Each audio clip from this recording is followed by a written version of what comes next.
This is the bathroom. So watch out. We got some bad roaches here. Hey, you're on our turf, man. And man, I tell you what's so bad. Welcome to the What Bugs Me podcast, the homeowner's guide to pest control.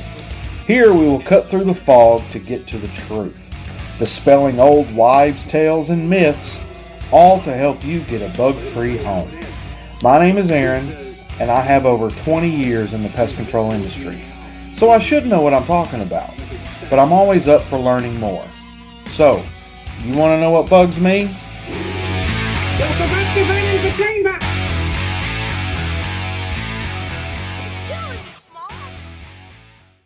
I love Mark Rober and his videos. The science, the education is awesome. But when it comes to this bed bug video, we need some correction, clarification. Let's just tie up some loose ends. Here we go. And the professor says 3 to 6 months here, but for my first of 5 super wild bedbug facts, if their environment is relatively cold, they can survive up to 300 days without eating anything. Yeah, they can survive that long, but only in a lab setting. They're not going to do that out in real life. You can survive, a couple days without a cheeseburger, but you ain't going to do it. They're not going to either. They're either going to go dormant and do nothing, or they're more than likely going to go looking for Burger King. You are Burger King. So a lot of these statements in this video are facts, but they're lab facts, not field facts. These are very different results. What works in the lab may not be as effective or have different results in the field, and we see that a lot in pest control. And they don't carry diseases, right? I should have asked this They don't. 10 minutes ago. And this is my second super wild bedbug fact. They don't actually carry or transmit any diseases. Correct, but the icky factor is pretty stinking high. Half of all people have no reaction to a bedbug bite, whereas the other 50% of the population will have some kind of reaction to their saliva that will look something like this in the morning. Okay, I'm glad he said looks something like this in the morning, because you cannot identify the bug by the bite. Everybody reacts different. You can react different at different times. And the reason he's not reacting right then is because the bed bug, like a mosquito or any other bug that feeds on your blood, doesn't want you to know it's there, so it numbs you. The reaction you have, usually you don't feel that until after all that stuff wears off later, sometimes the next day, and yeah, sometimes never. A lot of times I'll have mom and dad sleeping in the same bed. She is getting lit up, looks like she's got herpes, she's got so many bites, and dad's got nothing, thinks she's crazy. Reality is he is getting bit, he's just not reacting. If you reacted, if you felt it while they were feeding, when they bit you or inserted their mouth parts, then you would swipe it off and they wouldn't get to eat. So they don't want you to feel it. Which actually leads to my final super wild bedbug fact, and buckle up, because this one's a doozy. Typically in nature, in order to make a baby of a thing, you have a male, which let's say is represented by this plug, and a female, which let's say is represented by this outlet. And if you plug in the cord, you get an adorable little baby. And just like in pretty much all the rest of nature, female bedbugs totally have an outlet, except male bedbugs prefer to take this approach. The scientific term for this is called traumatic insemination. And just like my wall is now So number one, they didn't evolve to use this approach. The female actually has a specific spot where the male pokes a hole to access her mesospermolage. Probably didn't say that right. It's weird, but that's how it works. So the normal area on the female is only used for egg laying. It's not used for the in, only for the out. Some bed bugs on us at this point. Even if you can see, you may not see. Yeah, they can. Which is why he always plays it safe. Actually, I have spare clothing. When I go home, I always wash it. This shoes are only for bed bug shoes. What? Nobody told us any of it. We unfortunately. So yeah, getting naked on the front porch. That's what we do when we go home after a bed bug job. You strip all the way down.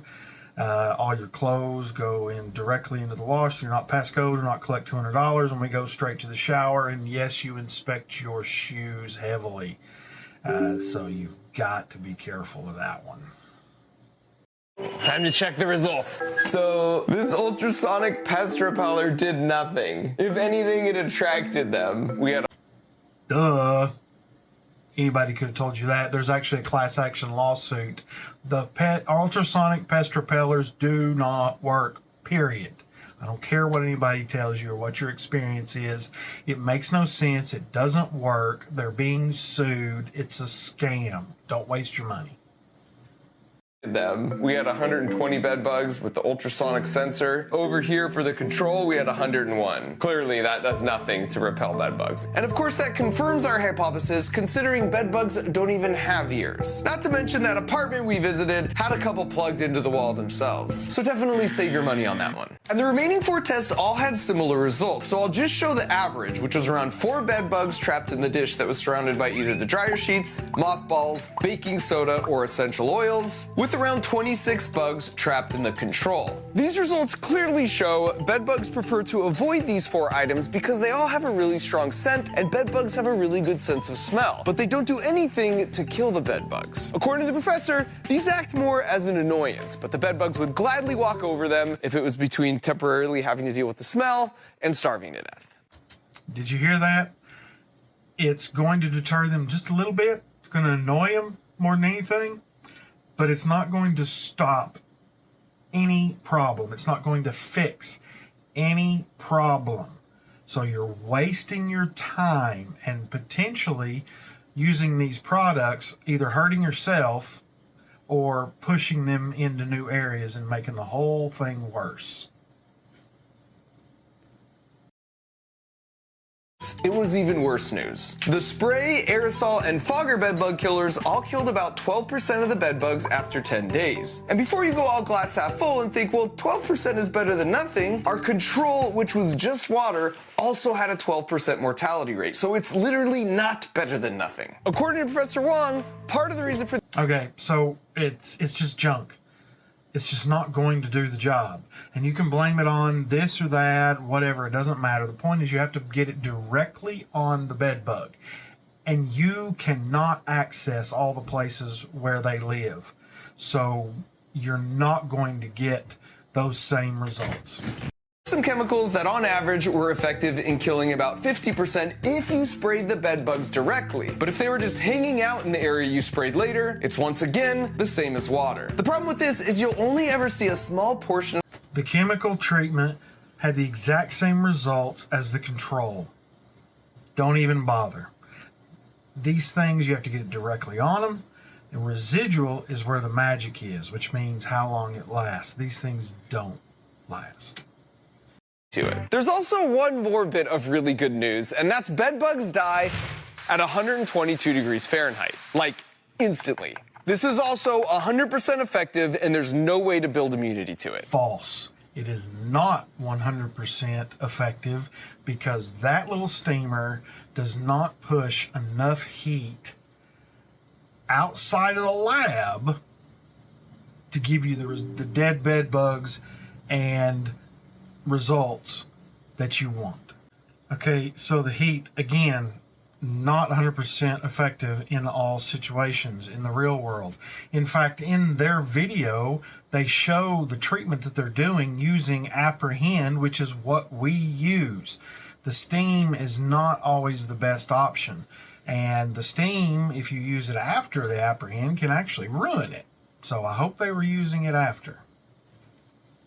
Or hanging up on the hangers. All right, so you were super careful when staying in the hotel on travel, but then you got back and bought that couch on Craigslist for a smoking deal, and now you got bed bugs in your home. In Professor Wong's experience, you don't... Yeah, don't buy stuff off Craigslist or Facebook, especially furniture. Just don't do it. You're gonna get bed bugs. The inspection he's talking about is pretty good, except putting your luggage on the luggage rack. I probably wouldn't do that because that's where everybody else does. I'd put it in the tub. That way, if there is anything, they're not getting in or out of there. hire an exterminator, as long as you know there's 3 steps for defense and 3 for offense. First up for defense, you put your bed in a bag. You can buy these mattress and box spring encasements off Amazon, and once you zip them around your bed, basically seal in any bed bugs currently living inside. Okay, so here's the problem. Number one, you get those encasements. A lot of times they're just urine protectors or dust mite protectors, and they've slapped a bed bug sticker on it, doubled the price, and you think you've got a bed bug cover. These are also not going to prevent anything. They're only going to help you identify them early because they take all the folds out. The zipper is the important part. And here's the thing, even if you did get a good one and everything is the way it should be, couple days, couple weeks of you getting in and out of bed is going to rub those encasements on the frame, and you're going to rub a hole. Once you have one hole in those encasements, the whole thing is worthless. And since they've been encased in this cover this whole time, they've not been able to eat, they're going to come out with a vengeance and feed on you. Welcome to Burger King. Around the bed, but it's especially useful in penetrating the cracks and crevices close to the bed, including around and behind power outlets. The key is applying just a light. Okay. Number one, the DE is not going to fix the problem. It will kill them in a lab setting. You don't live in a lab setting. You live in a bedroom with a bed and cracks everywhere and hair and dirt and all this stuff. It's not going to work, okay? In fact, Rutgers University used to tout how good DE was when it came to bed bugs. They have since walked that back, and Bedbug Central's quit using it or relying on it so heavily because it's just not that effective. It will actually backfire and not be as effective because they'll just navigate around it. And finally, at number 3, we've got steam. A simple clothes steamer like this will do the job. And I think it's great that with all the years and money a simple clothes steamer will not do the job. It doesn't get hot enough. It's too wet. It has too much pressure. It will push the bed bugs. I've seen those bed bugs get shot across the room with these things. They're not hot enough. And I've also seen beds with mold in them because they use these steamers and it takes forever for them to dry out. And then imagine doing the steam on a mattress and then encasing it so it has even more trouble drying out. Then you've just got mold growing on your bed. Sounds awesome, doesn't it? By the way, if you're using DE and then vacuuming weekly, you're just removing the DE, the diatomaceous earth. So what's the point? And if you steam weekly, you're ruining any DE that's there because you're getting it wet. It's going to clump up. It turns into rocks. What a waste of time. This protocol makes no common sense. Listen, there will be Karens in the comments. There always are. Whining about how they did this or that, and that's how they got rid of them. Maybe. And it's possible. But it's rare, and most of them are full of it. Because when you actually get to asking the questions of what their situation is, they got rid of them for a little bit, which reality is they just didn't see any. But then they came back. They didn't come back. You never got rid of them to begin with. You just kind of pushed them away for a little bit, and they left you alone, or you thought they left you alone. Every client has tried these exact same things and failed. Every single one. The ratios are pretty bad. So just call a pro. And Mark Rober did a good job. You played with some bed bugs. You got bit by some bed bugs. Kudos.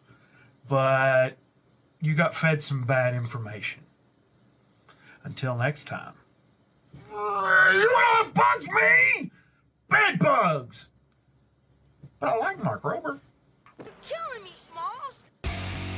So, I stand upon my desk to remind myself that we must constantly look at things in a different way.